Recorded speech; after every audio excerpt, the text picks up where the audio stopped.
Fala pessoal, bem-vindos a mais uma análise estrutural por aqui. Bom, existe uma sensação paralisante que quase todo estudante conhece muito bem. Encarar uma página em branco, com o relógio correndo sem parar e simplesmente não ter a ideia de por onde começar a organizar as ideias. É um desafio e tanto, não é? O objetivo hoje é assumir aquele papel de professor experiente guiando quem está começando nessa jornada e apresentar uma ferramenta incrível, a Matriz Azul. Ela é parte do protocolo Prozia e funciona como um mapa definitivo para construir uma introdução absolutamente perfeita. E para deixar tudo bem prático, vamos aplicar esse método a um tema super urgente e real: o combate ao feminicídio no Brasil. Aqui está o nosso roteiro de hoje. Vamos passar rapidamente por 5 pontos essenciais. Primeiro, a estrutura da matriz, depois a interpretação do tema na ficha 1, causas e agentes na ficha 2, os 5 passos da introdução e, para fechar com chave de ouro, a arquitetura da tese. Então, vamos direto ao primeiro ponto: a estrutura da Matriz Azul, ou seja, a ideia de organizar para compreender. A grande sacada de todo esse protocolo se resume em uma frase. Escrever não é adivinhar, gente. É, na verdade, montar peças. Para garantir uma nota alta sempre, a pior estratégia é simplesmente começar a despejar palavras na folha, rezando por um milagre. O segredo real é reunir peças estruturais antes mesmo de esboçar o primeiro rascunho. É pura lógica e planejamento. E isso vira uma questão de sobrevivência quando tem um cronômetro na jogada, né? Produzir com tempo limitado exige que essas peças já estejam meio que pré-montadas na cabeça e no rascunho. Isso evita aquele desespero clássico e garante uma eficiência absurda. E assim chegamos à ficha 1, interpretando o tema. A base inabalável de qualquer redação que mereça nota máxima. O foco nesta etapa é ancorar a mente para não fugir do que foi pedido.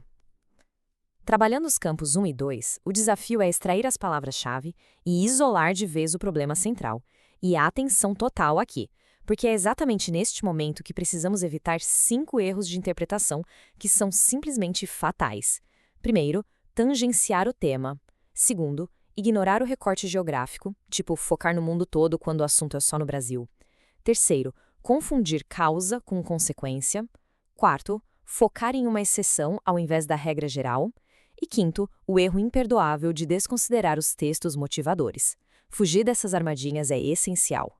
A estrutura avança de forma superlógica nesta coleta de dados. O campo 2 traz o problema central. E aqui vai uma dica de ouro para identificar esse problema num piscar de olhos. Basta perguntar: o que exatamente está causando dor ou prejuízo imediato nesta situação? Simples assim. O campo 3 pede o público-alvo, ou seja, quem sofre com isso na pele. E o campo 4 busca a causa principal. Mapeando o que acontece, com quem acontece e por que acontece, o candidato começa literalmente a fabricar as peças exatas desse quebra-cabeça.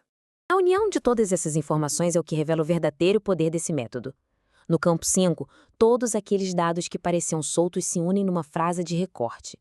Trazendo para o nosso exemplo prático sobre feminicídio, a frase ficaria mais ou menos assim: o tema trata do problema da violência de gênero extrema que afeta as mulheres brasileiras e ocorre principalmente devido ao machismo estrutural e à ineficiência protetiva. Ter clareza desse recorte é o primeiro e talvez o mais importante passo para um projeto de texto imbatível. Agora, avançando para a nossa terceira etapa, a ficha 2, focada em causas e agentes. É um momento exato de aprofundar o senso crítico. O que realmente eleva o nível da argumentação nessa segunda ficha é a capacidade de cavar bem mais fundo.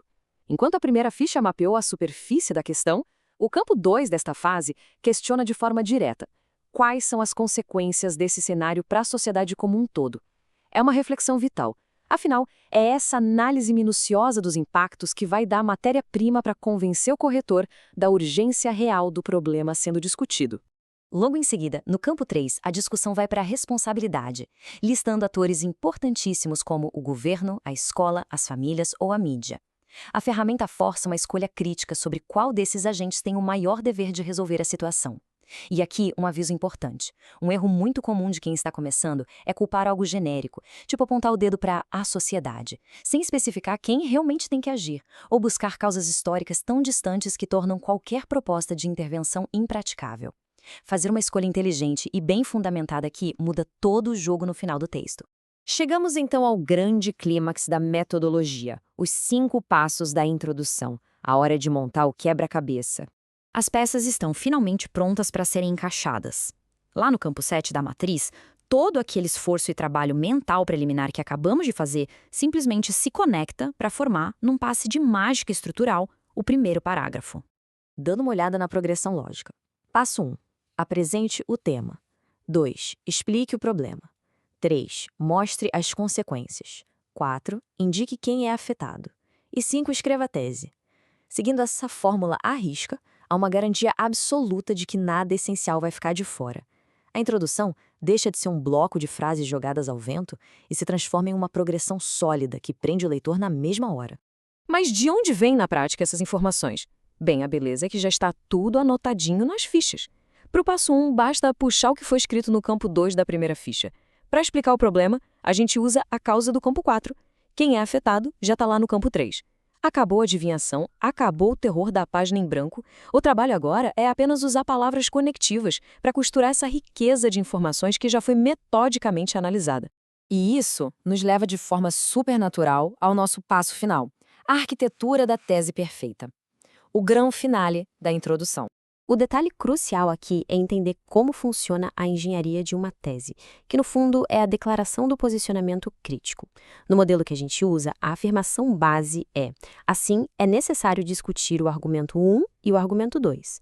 O pulo do gato estratégico é que o primeiro argumento geralmente foca na causa raiz do problema, enquanto o segundo argumento aponta o dedo para o agente que está sendo negligente ou para a consequência mais grave. Voltando para o nosso exemplo prático. Quando se pega um tema cru, como o combate ao feminicídio no Brasil, e ele passa pelos filtros da matriz, a transformação é gritante. Ele vira um argumento altamente sofisticado, focando, por exemplo, na falha das medidas protetivas do Estado e na força de um machismo que é cultural e persistente.